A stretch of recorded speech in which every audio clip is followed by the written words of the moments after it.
السلام علیکم۔ آپ سب اور اسلامک انوینشنز کو خوش آمدید کہتا ہوں۔ محترم ناظرین، رمضان کو پانے والے، رمضان کا مہینہ جیسے جیسے قریب آتا ہے لوگوں میں مختلف نوعیت کے جذبات پیدا ہوتے ہیں۔ ایک لوگ وہ ہوتے ہیں جنہیں رمضان کے آنے اور جانے سے کوئی فرق نہیں پڑتا۔ وہ نہ روزہ رکھتے ہیں، نہ دیگر عبادات کے جھمیلے میں پڑتے ہیں۔ گھر کے کسی فرد نے روزہ رکھ لیا ہو تو وہ اس کے ساتھ افطاری میں شریک ہو جاتے ہیں۔ باہر بھی افطاری پارٹی میں شرکت کا موقع ملا تو سماجی پہلو سے یا پھر افطار سے اپنا حصہ وصول کرنے پہنچ جاتے ہیں۔ البتہ عید یہ لوگ بہت اہتمام سے مناتے ہیں۔ عید کی رات اگر خرمستیوں میں کالی نہ کی ہو تو عید کی نماز پڑھ کر مسجد میں سالانہ حاضری کی رسم بھی پوری کر لیتے ہیں۔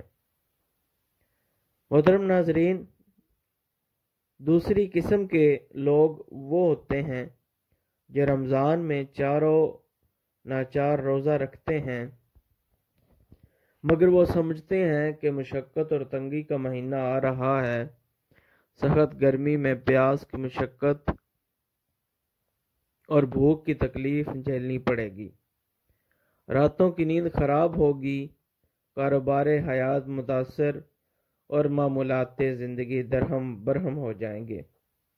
ایسے لوگ رمضان کا ایک ایک دن گن کر مہینہ پورا کرتے ہیں۔ آخر کار اس مہینے کے خاتمے پر ان کی یہ سالانہ مشقت ختم ہو جاتی ہے۔ وہ جیسے رمضان سے پہلے تھے ویسے ہی رمضان کے بعد رہتے ہیں۔ ایک تیسری قسم کے لوگ وہ ہوتے ہیں جو رمضان کے روزے ذوق و شوق سے رکھتے ہیں، تلاوت قرآن، نوافل اور دیگر عبادات کا بھی اہتمام کرتے ہیں۔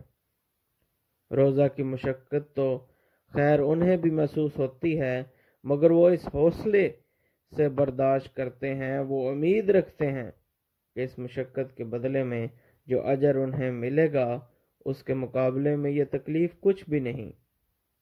امید ہے کہ ایسے صالحین اللہ سے اپنی محنت کا بہترین اجر پائیں گے۔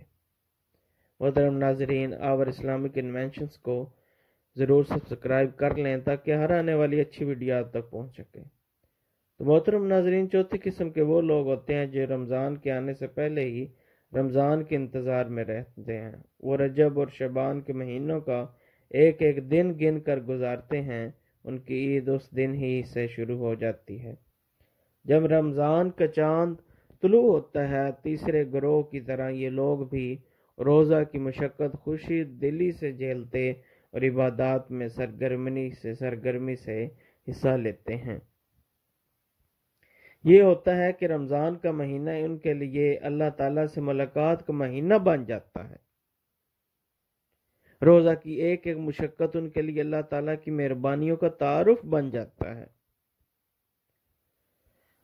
پیارے ویورز، جب پیاس کی شدت سے حلق میں کانٹے پڑنے لگتے ہیں تو وہ اپنے رب کو پکارتے ہیں کہ مالک، ایک ایسی کائنات میں جہاں پانی کا ایک قطرہ نہیں، تو نے اس کو پانی کا گہوارہ بنا دیا۔ مالک، تو ساری زندگی ہمیں پانی پلاتا ہے مگر ہم نہ جان سکے کہ یہ پانی کیسی نعمت ہے۔ آج جب حلق میں کانٹے پڑے تو معلوم ہوا کہ یہ بے ذائقہ مشروب کائنات کے ہر ذائقے سے بڑھ کر ہے۔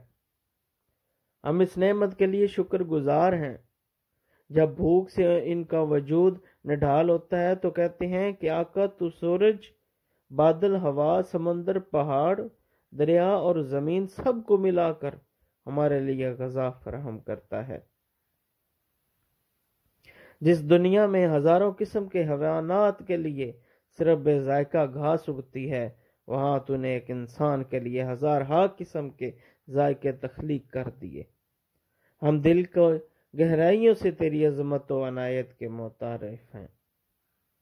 غرض روزہ کی ہر مشقت اور بے آرامی ان کے لیے معرفت الہی کے لیے نئے دروازے کھول دیتی ہے۔ کھانے پینے کی محرومی ان پر یہ واضح کر دیتی ہے کہ ان جیسی لاکھوں نعمتوں میں وہ ہر لمحے جی رہے ہیں۔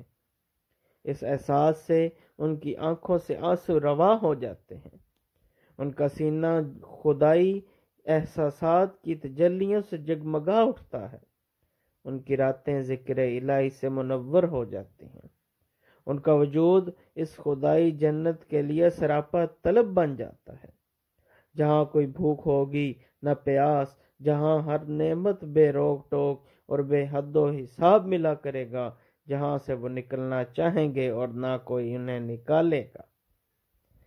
وہ اس جہنم کے تصور سے لرز جاتے ہیں جہاں محرومی کی ہر ممکنہ شکل جمع کر دی جائے گی، جہاں خدا کے مجرم، سرکش اور غافل اب تک خود پر پچھتاؤں کی سنگ باری کرتے رہیں گے کہ کیسا عظیم موقع انہوں نے گنوا دیا، جہاں وہ ہمیشہ ندامت کے اشکوں کے سیلاب بہاتے رہیں گے کہ انہوں نے کیسے مہربان رب کو پایا اور کس بے دردی سے اسے بھلا دیا۔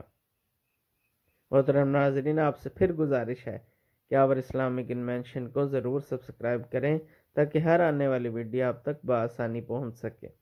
یہ اہل ایمان روزہ کی حالت میں اس جہنم سے اپنے رب کی پناہ مانگتے رہتے ہیں، وہ اپنی خطاؤں پر شرمسار رہتے ہیں، وہ سراپا احتساب بن کر اپنی سیرت و کردار کا جائزہ لیتے ہیں، وہ عمل صالح کے ہر شکل کو اپنے وجود کا حصہ بنانے کا عزم کرتے ہیں، وہ معصیت کی ہر قسم کو زہریلا سانپ سمجھ کر اس سے بھاگنے کی کوشش کرتے ہیں۔ یہی وہ لوگ ہیں جنہوں نے رمضان میں اپنے رب سے ملاقات کر لی، یہی وہ لوگ ہیں جنہوں نے جان لیا کہ اللہ معبود حقیقی بھی ہے اور منعم حقیقی بھی، کہ ہے ذات واحد عبادت کے لائق، زبان اور دل کی شہادت کے لائق، اسی کے فرما اطاعت کے لائق، اسی کی ہے سرکار خدمت کے لائق، لگاؤ تو لو اس سے اپنی لگاؤ، جھکاؤ تو سر اس کے آگے جھکاؤ۔